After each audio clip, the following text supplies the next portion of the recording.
Nandana Vraja Jana Ranjana Yashodhanandana Vraja Jana Ranjana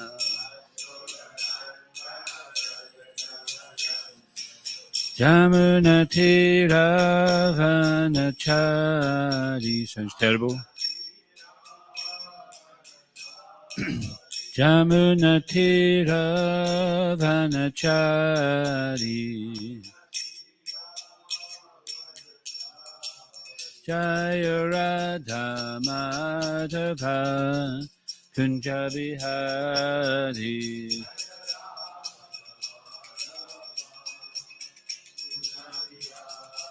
Jaya Radha Madhava Kunja Bihari.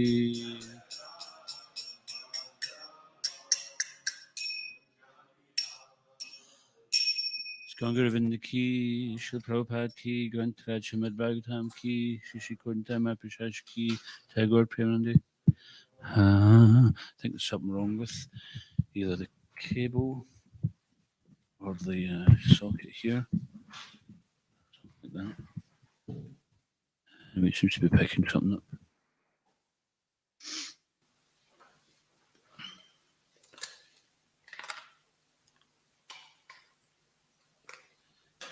Reading from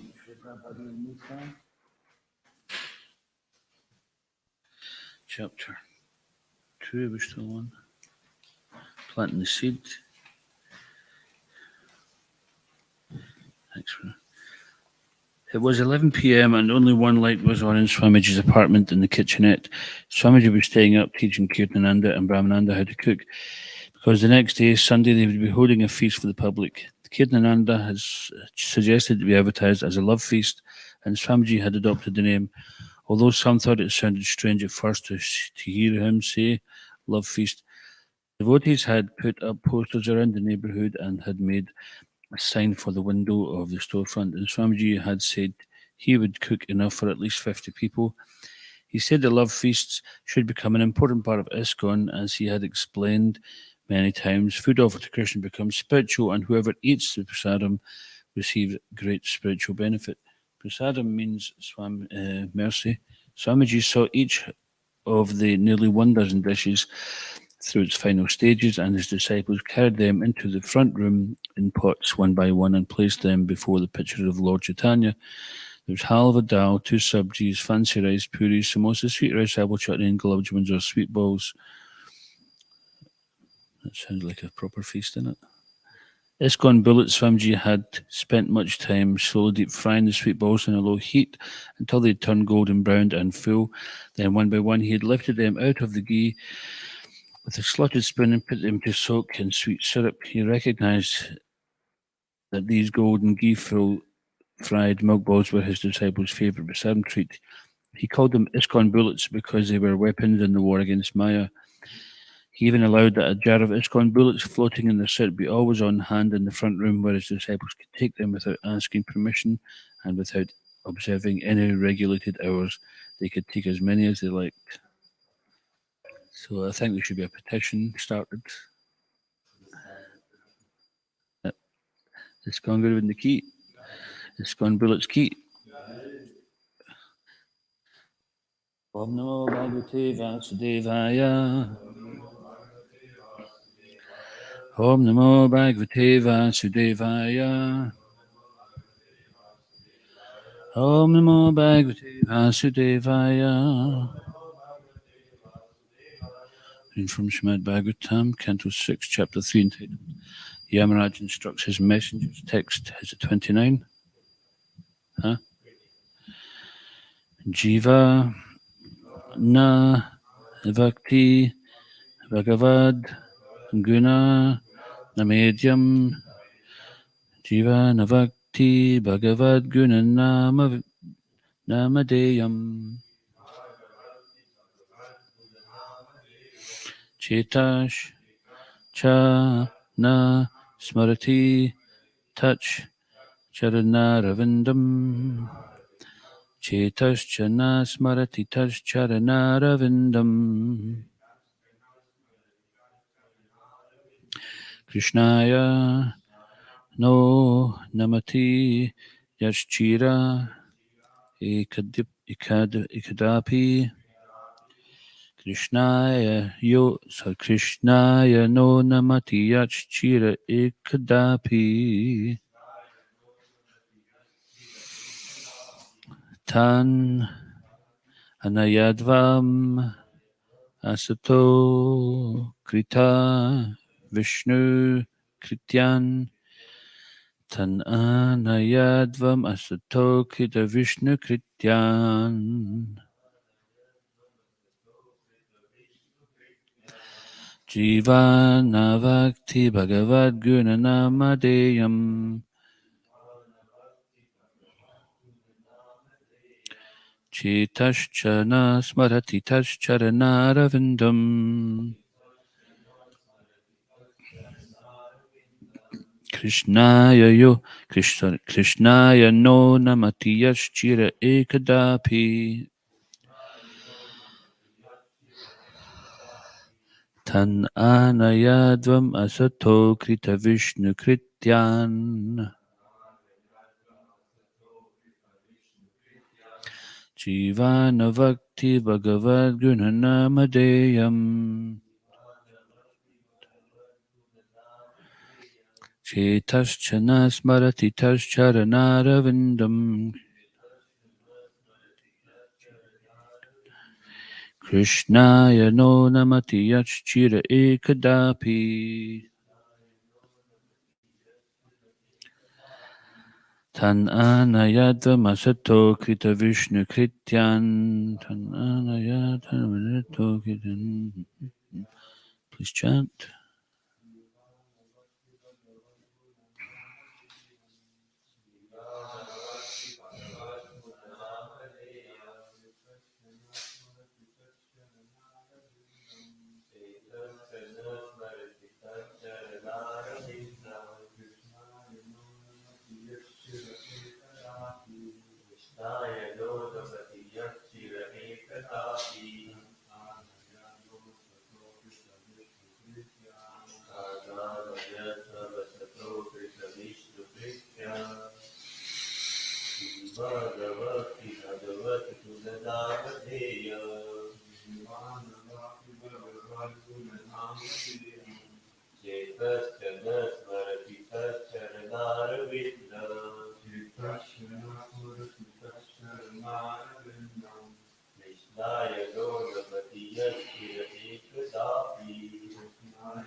Jiva, the tongue. Na, not. Bhakti chants. Bhagavat, the Supreme Personality of Godhead. Guna, transcendental qualities. Nama, and the holy name.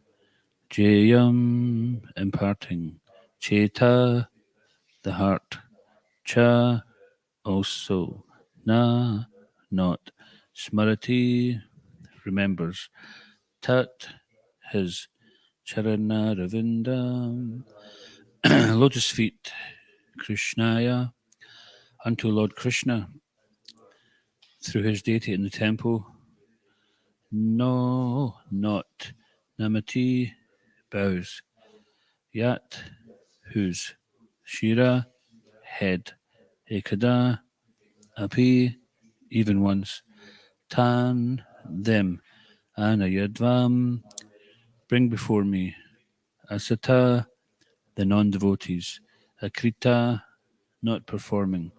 Vishnu Krityan, duties toward Lord Vishnu. My dear servants, please bring to me only those sinful persons who do not use their tongues to chant the holy name and qualities of Krishna, whose hearts do not remember the lotus seed of Krishna even once, and whose heads do not bow down even once before Lord Krishna. Send me those who do not perform their duties toward Vishnu, which are the only duties in human life. Please bring me all such fools and rascals. Please repeat, my dear servants. Please bring to me only those sinful persons who do not use their tongues to chant the holy name and qualities of Krishna, whose hearts do not remember the lotus feet of Krishna even once,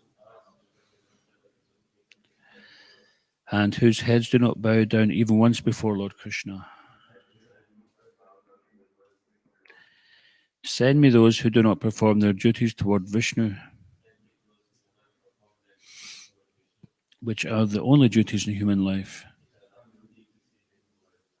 Please bring me all such fools and rascals. Srila Prabhupada's purport. The word Vishnu Krityan is very important in this verse because the purpose of human life is to please Lord Vishnu. Varnashram Dharma is also meant for that purpose, as stated in Vishnu Prana 389. Varnashrama Charavata Purushena Para Puman Vishnu Arad Yate Panta Nanyatat Toshakaranam. Human society is meant to follow strictly the Varnashram Dharma, which divides society into 4 social orders: Brahman, Kshatriya, Vaishya, and Shudra, and 4 spiritual orders: Brahmacharya, Grihastha, Vanaprastha, and Sannyas. Varnashram Dharma easily brings one nearer to Lord Vishnu, who is the only true objective in human society. Na te vidusvartagatim hi Vishnum. Unfortunately, however, people do not know that their self-interest is to return home back to Godhead or to approach Lord Vishnu. Durashaya ye bahir artamanina. Instead, they are simply bewildered. Every human being is expected to perform duties meant for approaching Lord Vishnu. Therefore, Yamaraj advises the Yamadutas to bring him those persons who have forgotten their duties toward Lord Vishnu, Akrita, Vishnu Krityan. One who does not chant the holy name of Vishnu Krishna, who does not bow down to the deity of Vishnu, and who does not remember the lotus feet of Vishnu is punishable by Yamaraj. In summary, all Avaishnavas, persons unconcerned with Lord Vishnu, are punishable by Yamaraj. That's pretty clear, isn't it? Om Gyanatimarandasya Gyananjana Salakaya Chakshuramlitamyana Tasmai Shigurave Namaha Makam Karoti Vachalam Pangam Lagate Grim Kripatam Ham Bande Shigrim Dinataranam Jai Shri Krishna Chaitanya Prabhanityananda Shri Dvaita Gadadhar Shri Vasadi Gaura Bhaktavrinda Hare Krishna Krishna Krishna Hare Hare Hare Rama Ram Ram Hare Hare.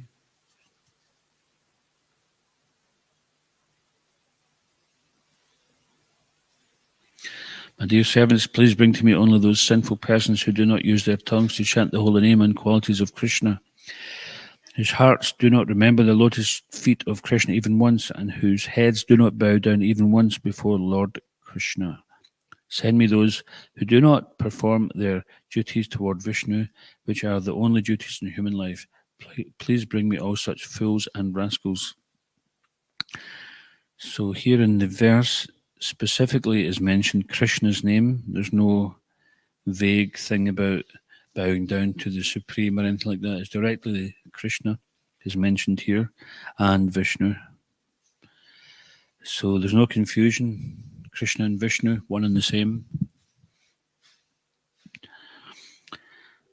So furthermore, in Chaitanya Charitamrita, it's mentioned that one who does not accept Lord Chaitanya Mahaprabhu as the Supreme Personality of Godhead is an atheist. So even those who profess to be devotees of Krishna or Vishnu or Shiva or whatever they happen to be devotees of, if they don't accept Lord Chaitanya Mahaprabhu as the Supreme Personality of Godhead, they're an atheist because he is the Supreme Personality of Godhead. He's not just like some saintly person, a social reformer, or whatever. He's not some unknown personality. He may be unknown to to people, as Prabhupada would put it, with a poor fund of knowledge. But when they hear about Lord Chaitanya, they hear that he's the Yoga Avatar, then it's their duty to accept him as the Supreme Personality of Godhead. And everything should be offered for the satisfaction of Lord Chaitanya Mahaprabhu. Yajna vai Vishnu, so work has to be done as a sacrifice to please Vishnu, otherwise karma bandhana, work leads to bondage. So whatever we're doing for ourselves which is not connected to Krishna, that leads to bondage, that brings a reaction. So we have to be very careful if we really want to be a devotee and escape the clutches of the Yamadutas, then we have to perform our duties to please Vishnu. So pleasing Vishnu is not too difficult because simply we have to chant the holy names of the Lord, which we're doing. Even if somebody doesn't have a tongue, you can still chant in your mind. There's no excuse. It's the Yuga Dharma. This is just a microphone or something's a bit faulty here. All of a sudden it just gets loud. So it's the Yuga Dharma. We don't have to waste time performing various sacrifices which are just nothing to do with Kali Yuga. And Prabhupada emphasized that in a few occasions, but he would go along with it simply for the sake of social acceptance. We use that example often. I was reading about it just the other night again. When Prabhupada was in Vrindavan, they were installing Krishna Balaram temple deities, and he said that kirtan is sufficient to install the deities. To him, that is more satisfying than all the elaborate ceremonies, inviting the ladus sadhus, as we were talking about as well. Of course, in ISKCON, we can have the gulab sadhus. We're starting a little movement going on in here. Bhaktas Union.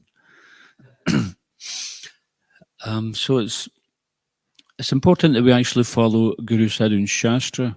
And the Shastra tells us what is relevant in this age. And therefore, here in Krunabhavan in the temple, we have specific pictures here so that those who may accept even Krishna but don't know about Lord Chaitanya can find out who he is. Here we have Sadbhuj, showing that he's Lord Ram, he's Lord Krishna, he's Chaitanya Mahaprabhu. He's not some self-appointed so-called avatar.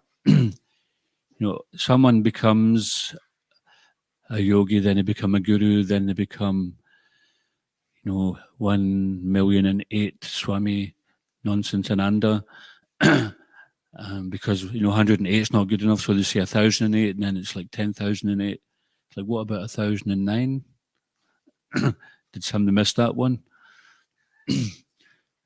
So it's a joke, really, and it's a sad joke because they're misleading people. It doesn't matter you stick another zero in front of your name; you're still a zero. You're just saying you're a bigger zero. And here we have Lord Chaitanya dancing in front of a Ratha cart, and the pastimes explaining that this is Krishna. This Ratha Yatra festival celebrates Krishna meeting the gopis, and Lord Chaitanya is celebrating the dancing of Radharani and the gopis, which they did in front of Krishna's chariot with Krishna, Balaram, and Subhadra. So it's mentioned in the Shastra that Lord Chaitanya is Krishna in the mood of Radharani. She's supremely compassionate. In Nectar of Devotion, we find it said that she has one eye on the Lord and one eye on the living entities at all times. So we can't imagine, some physical thing where it's like that or something daft. But basically, it means that she's always, her attention is never taken from the Lord, but she's always mindful of the well-being of the living entities. She's always feeling compassionate. How can they be benefited? Therefore, our Guru Parampara is coming in this line representing Srimati Radharani. And this is because just as Radharani says, oh, look at this nice devotee. And although she's the topmost devotee, she's attracting Krishna's attention to others. She's completely non-envious. She's happy to put other devotees forward. And similarly, the spiritual master's doing that. He's saying, oh, my dear Lord, please accept this disciple here. He's trying so hard to be a devotee. So he's also putting the devotees forward, taking the risk that the Lord will be pleased. And then in this picture here, we see Sri Krishna Chaitanya, Radha Krishna Nahi Anya, Ramananda Roy, who is none other than Arjuna. If we read the Gaura Ganesha Dipika, then we see that this is Lord Chaitanya revealing to his eternal associate that I'm your eternal Lord, Sri Krishna, and I'm a combined form of Radha and Krishna. So we've specifically put all these pictures here for specific reasons, and these ones in particular are there to help those understand Lord Chaitanya. who don't know him, who may have some acceptance of Vedic life, either through perhaps a Hindu upbringing or through some other connection. So it's important that people accept Lord Chaitanya Mahaprabhu as the Supreme Personality of Godhead, because by doing so, they make life easy for themselves. Because first thing is, those who remember Lord Chaitanya, then even the most difficult thing becomes easy. But if we forget Lord Chaitanya, even the most easy thing can become difficult. Sometimes we find that, right? We can't even brush our teeth in the morning. We're so tammed out. We get up and it's like we're just about to use a razor blade to brush our teeth or something, putting some toothpaste on it. And then, we're going to shave our face with a toothbrush. Sometimes we're so spaced out in the morning.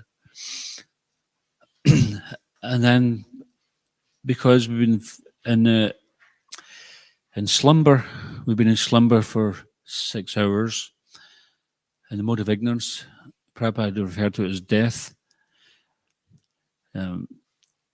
Just recently I was reading, Prabhupada was telling his personal servant, Shrutakirti, would go to his bed and he'd say, now I'm about to waste time. Sleeping is simply wasting time. He was so enthusiastic for service that this sleeping was simply an obstruction. It was a disturbance. So when we feel like that, then that's a real good symptom for us. But if we're thinking, well, yes, great, now it's time to get into the bliss bag. We talk about the bliss bag. It should be the bead bag, but sometimes for us it's the sleeping bag. When I was on the Bhakta program, we had one Bhakta who was a real devotee of Tamas Gun. Before he joined, he was sleeping 12 hours a day, and he was so heavily conditioned by it. He was involved in various other kind of Tamas Gun activities, like he smoked a lot of dope and things. And so it was quite a shock to his system trying to stay awake with only 6 hours sleep. He was falling asleep everywhere, falling asleep in class, even standing up, he'd fall over, like some tree that had just been felled, fall on top of people.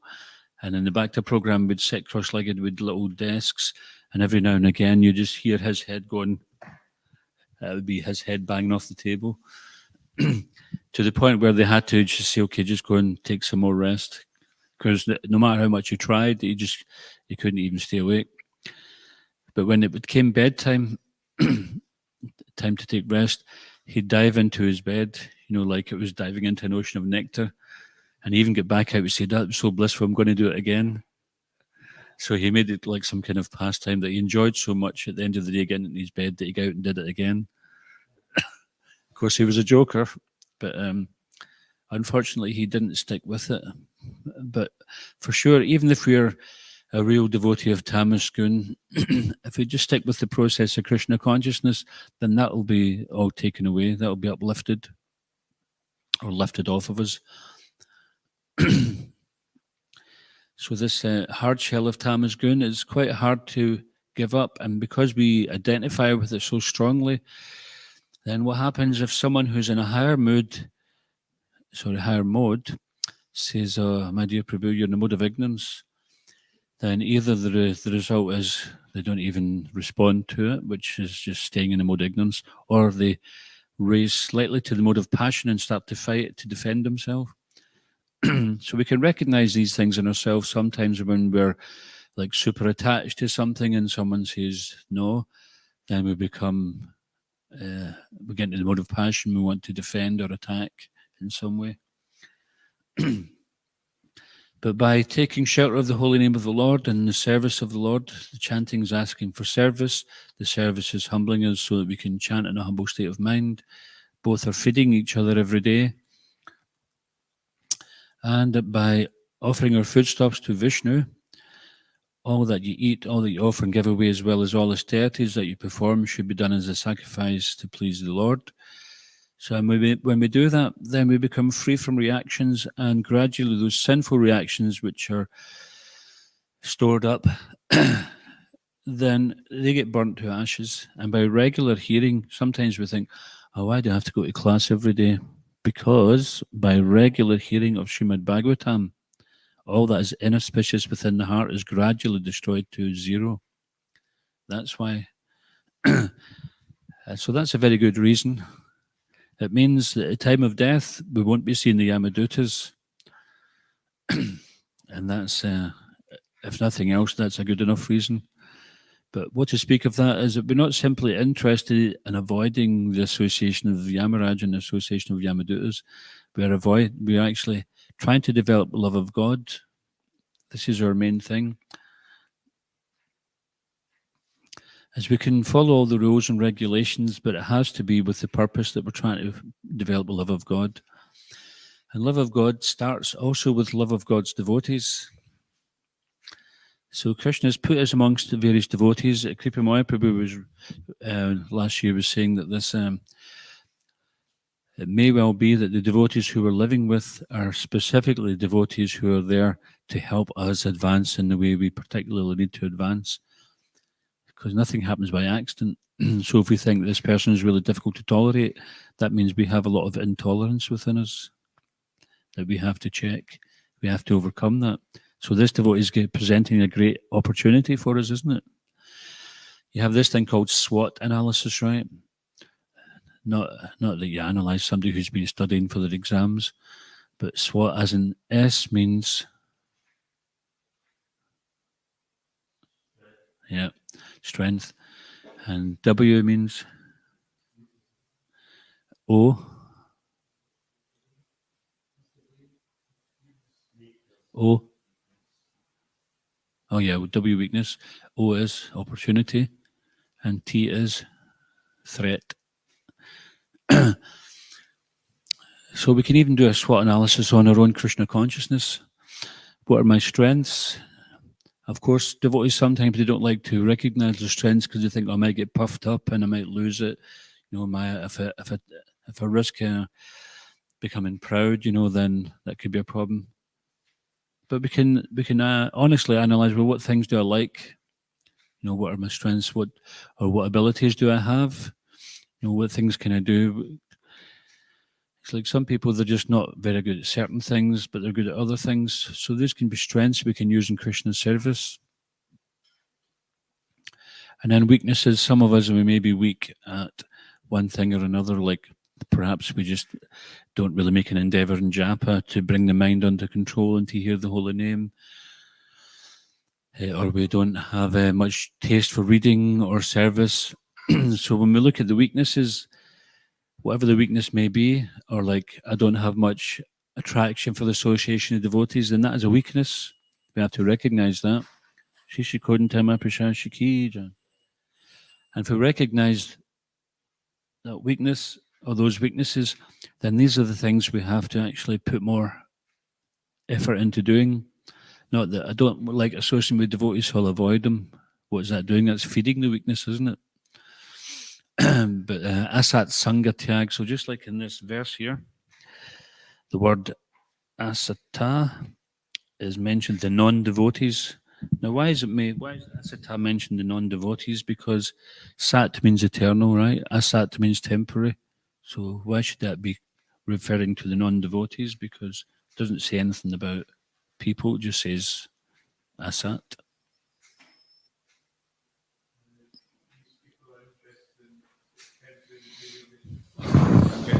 Short-term benefits.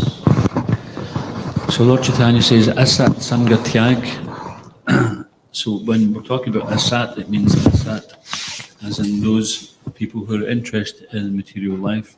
They're interested and they're attached and they're entangled in the asat, the temporary material nature. So satsanga, sometimes, especially amongst the Indian communities, the term satsanga is used. And the real satsanga has to be in connection with the Lord's eternal instructions. Lord Chaitanya says asat sanga tyag, so that means that tyag we should renounce. The sangha, association of asat, those who are worldly minded persons. Of course, you could say, well, in that sense, we should stay in the temple. We shouldn't go out on Harinam, we shouldn't go out on book distribution, we shouldn't invite any people from outside to the temple. Otherwise, we're going to be associating with those non-devotees. So what do you think? Is that right? We don't need any cars now. We'll sell the cars because we're not going anywhere. And we'll just close the gates. That's it. We've done a Satsanga, Chag.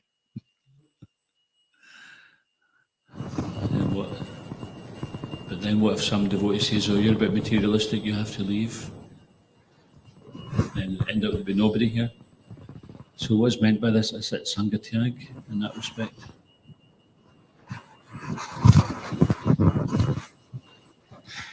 I guess there's a difference between like getting association and giving association. So if you're there to preach, then it's different from if you're actually spending time with people. Exactly. So Prabhupada and all the other ISKCON spiritual masters there showing that example.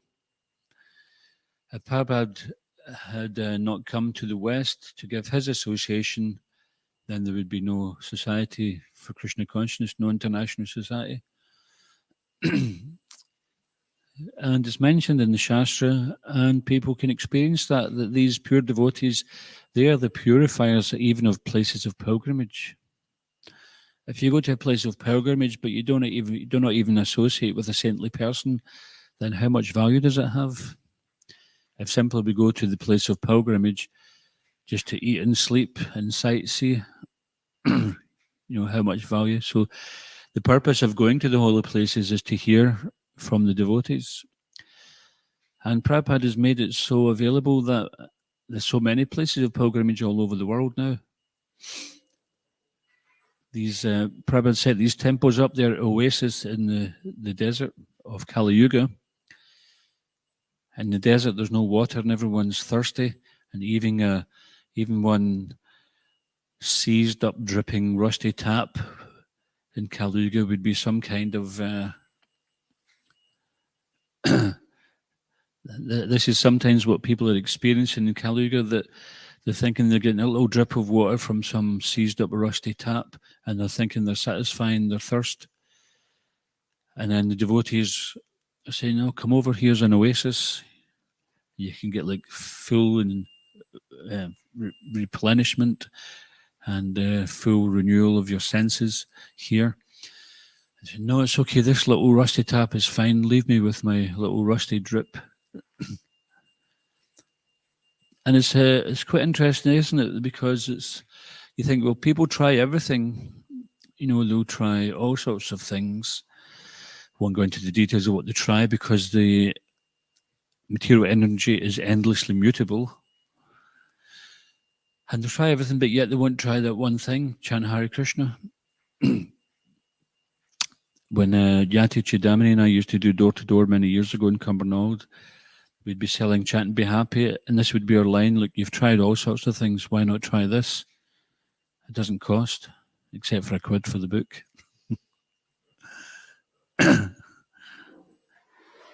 And that would be our line, because that's what it's all about. This Hare Krishna movement is simply just try it out and chant. You try so many things. If you're embarrassed, then do it in secret. So many people are trying it and they're giving up so many things. There's nobody who's doing anything which has not been done before, which hasn't been given up by some devotee already. Nobody is excluded from the mercy of Lord Chaitanya Mahaprabhu, except for ourselves, if we exclude ourselves.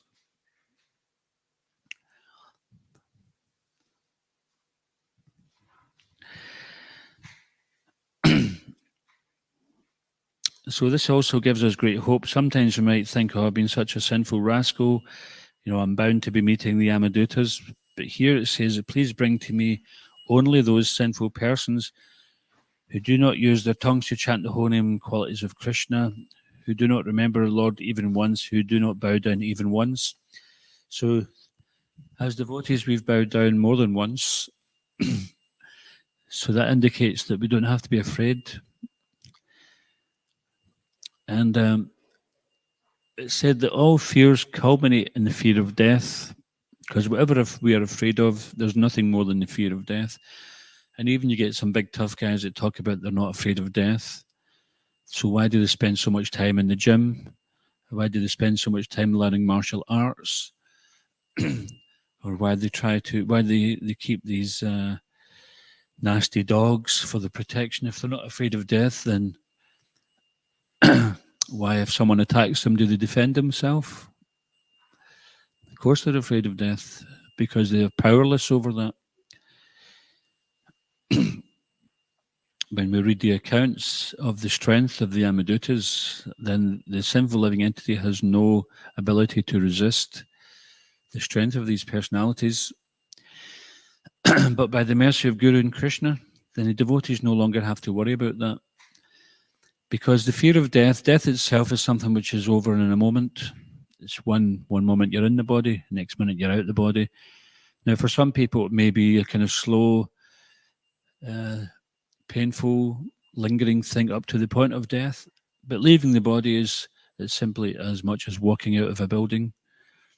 But because we're so attached to the body as our reservoir of pleasure, rather than being attached to Krishna as a reservoir of pleasure, then we're fearful, because intrinsically the soul is full of knowledge, and it knows, although it's covered itself with ignorance, intrinsically it knows deep in its heart of hearts that I'm accountable for all that I'm doing.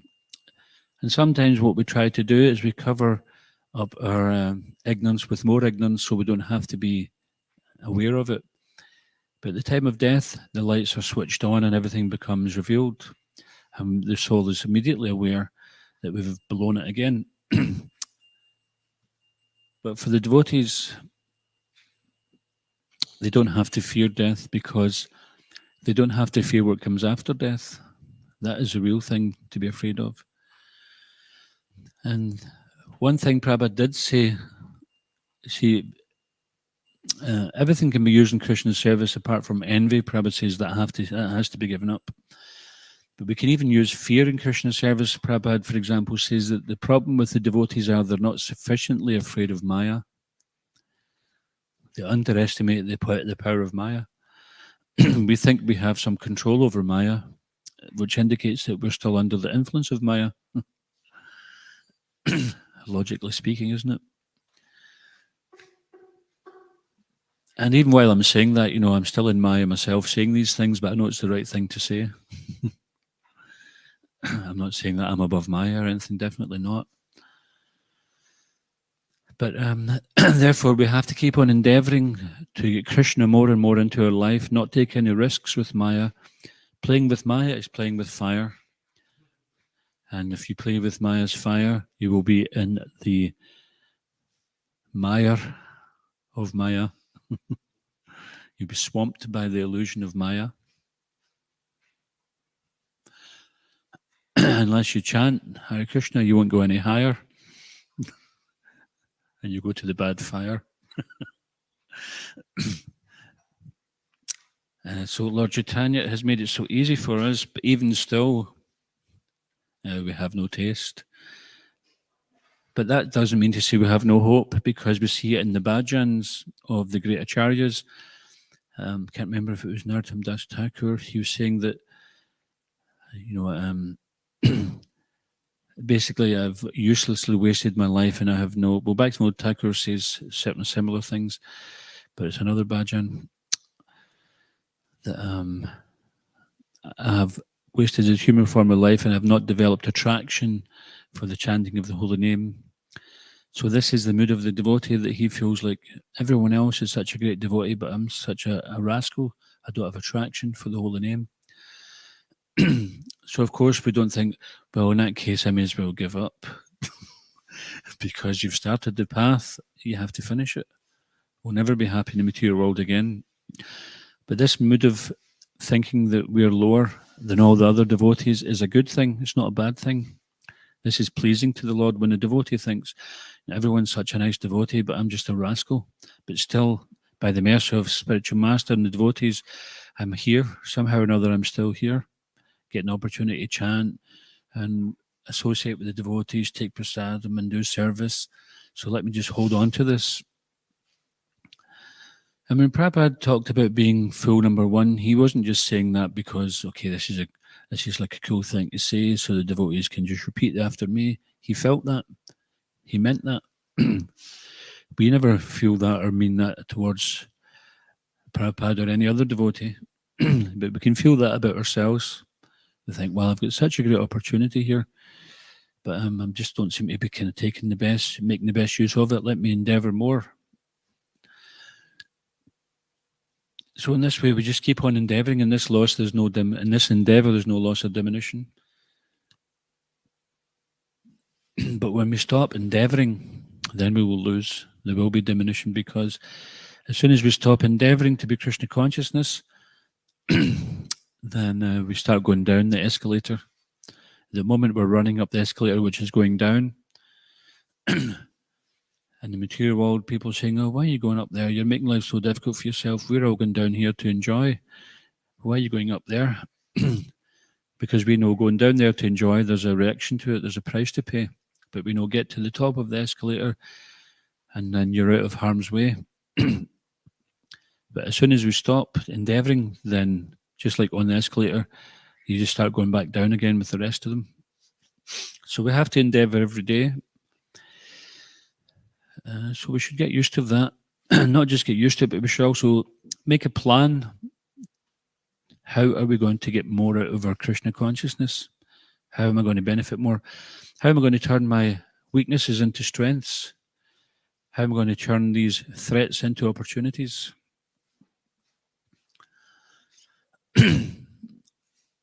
And Lord Krishna gives a very encouraging statement. He says, whatever you're most attached to, if you give that up for my service, that qualifies you for eternal life.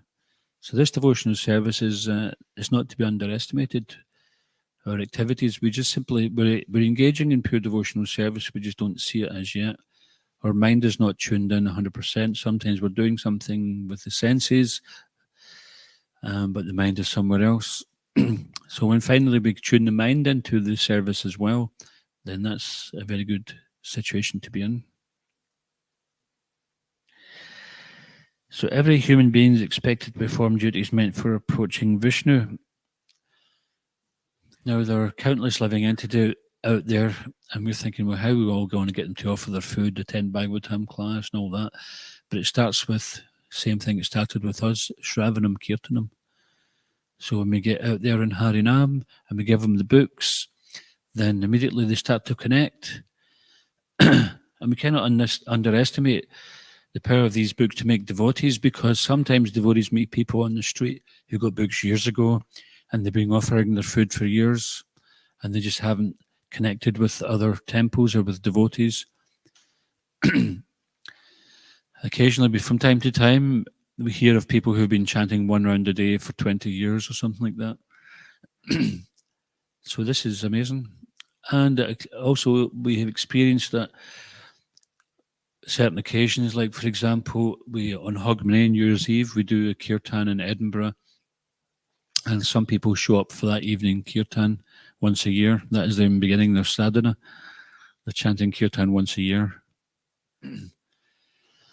So all these things, a little advancement protects one from the most dangerous type of fear, and which is slipping into the animal species, which comes after seeing you know who. He who should not be named, Yamaraj. So we cannot underestimate, and we cannot estimate the good fortune of this Harinam Sankirtan movement, this expanding the ocean of bliss. And it's pleasing to Lord Chaitanya when we take this anxiety to put ourselves in perhaps an uncomfortable situation for the benefit of the fallen souls. We're directly relieving Lord Chaitanya's anxiety. When we take on some anxiety for Lord Chaitanya in terms of preaching or organising or taking some responsibility in some way or another, is directly, whatever anxiety we experience, we can remember that this is actually relieving Lord Chaitanya of his anxiety. As long as it's not, we're just anxious, because there's only 3 gulabs left, and there's 2 people in front of me. If that one in front of me asks for 2, then there's going to have an argument on their hands.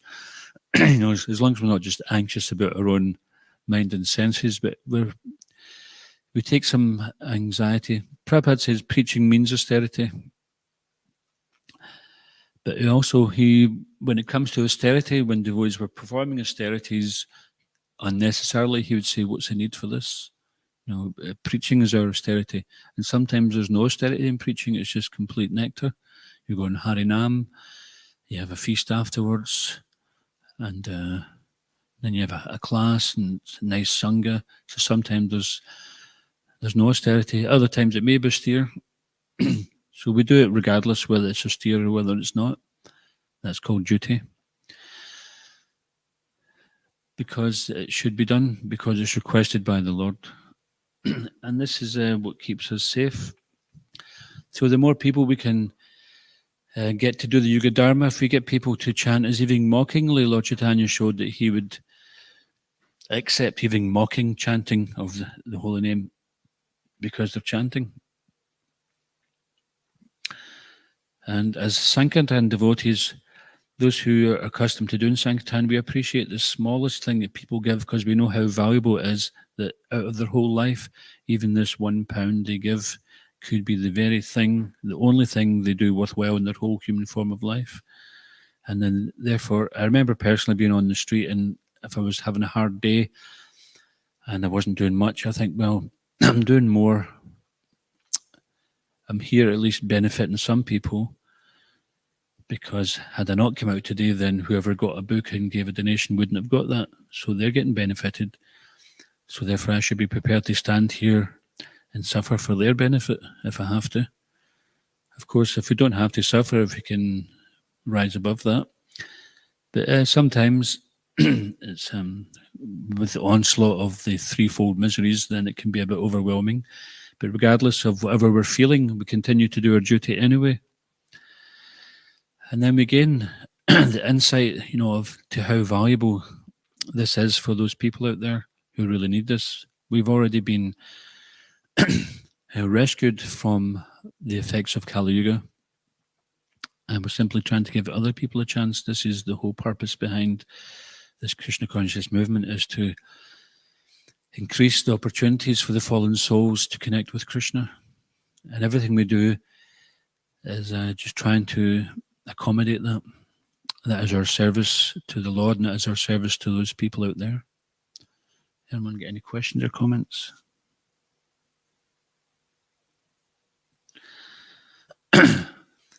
Because we know that by a little bit of advancement, a little connection with this, then they can avoid a fate worse than death. Thank you, Prabhu. You were mentioning how we need to sort of you said SWOT analysis, for ourselves and see our weaknesses and formulate some sort of plan in order to begin to move beyond these. I was wondering, how much is this like a personal thing that we can do and contemplate, and how much is it like having to just take advice and sort of surrender to what seniors and Siksha gurus are telling us? Yeah, we're just giving it as a suggestion. It's kind of using that SWOT analysis kind of modality to, in the course of our self-realization. We're just using it as a tool to try to help us with our progress of self-realization. But there's generally in ISKCON, there's no shortage of people instructing you. Sometimes they do it because out of compassion. Sometimes they do it because you're annoying them. And nevertheless, if the instruction is good, we take it wherever it comes from.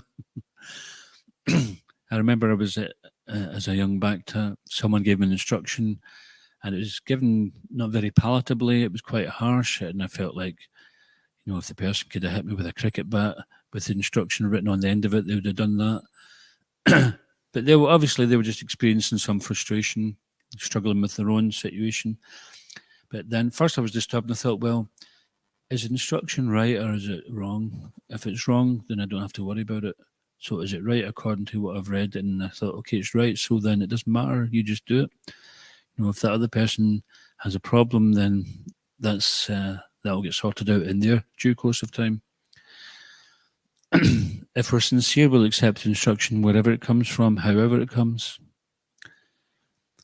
If we're not so sincere, then we only accept it if it's handed on a silver plate, tied with a nice little ribbon around it, and some nice rose scent around it.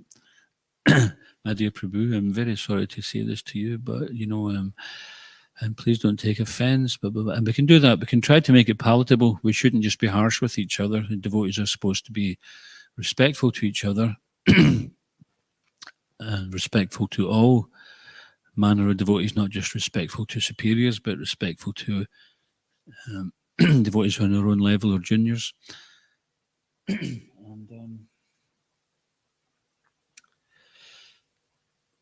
if we're delivering an instruction, we consider, am I the right person to tell this person? Do I have a good enough relationship that the person will take it from me and it won't harm that relationship? Is it someone better could give it? Is what I'm saying right? Is this the right time to say it? And how to say it? And sometimes the way to do it is just ask permission. Can I say something to you? And then often people say, "Oh no, what's coming?" Generally,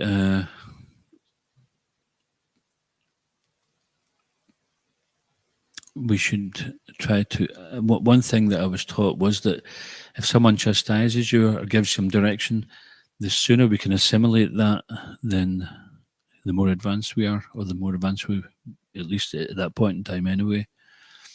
But if someone gives some instruction and immediately without listening, we just bat it back and we get defensive and who you think you are, hey, you look at yourself lately, stuff like that.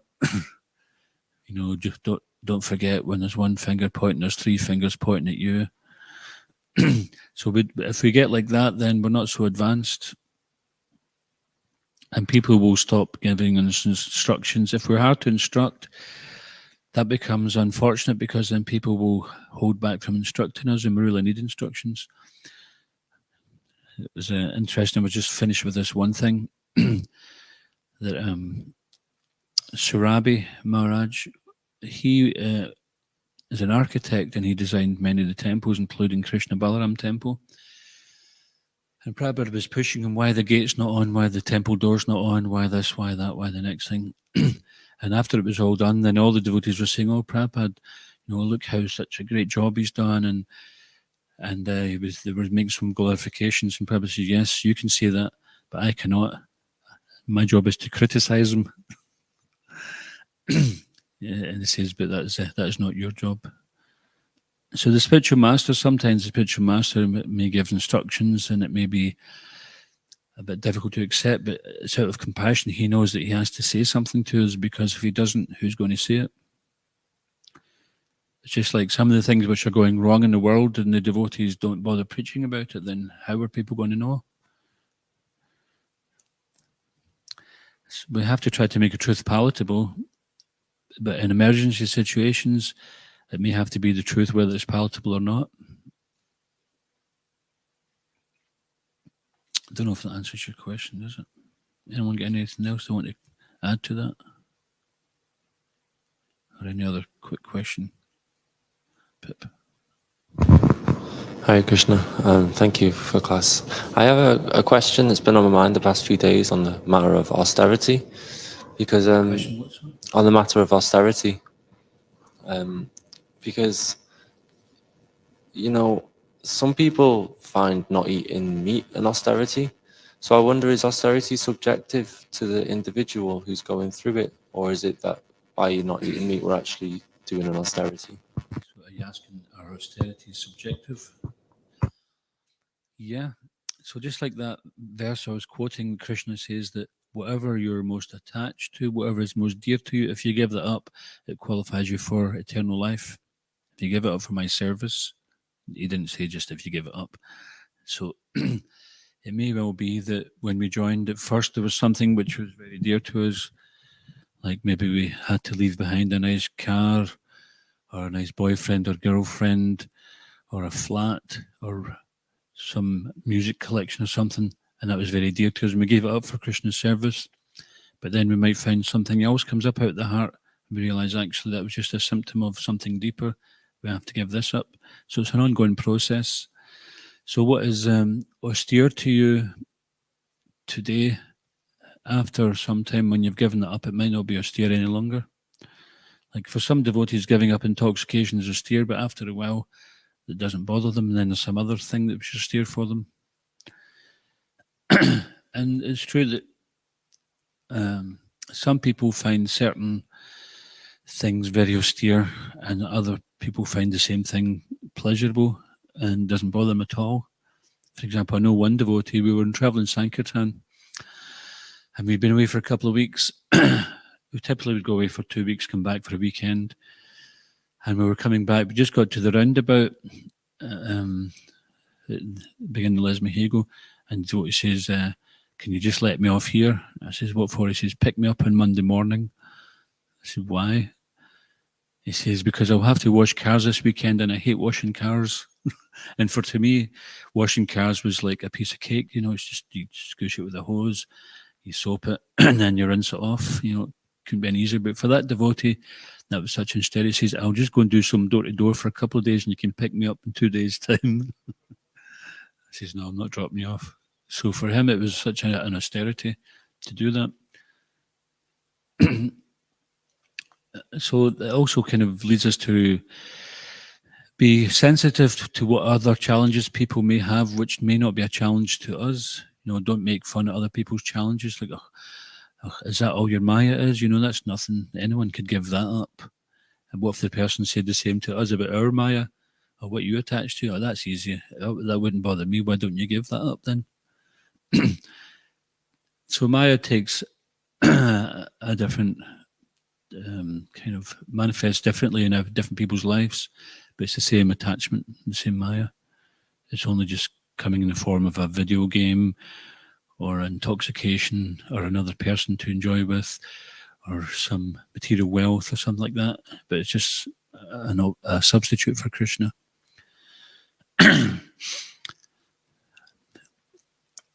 Yeah, so this is also to help us to understand the struggles that other devotees go through.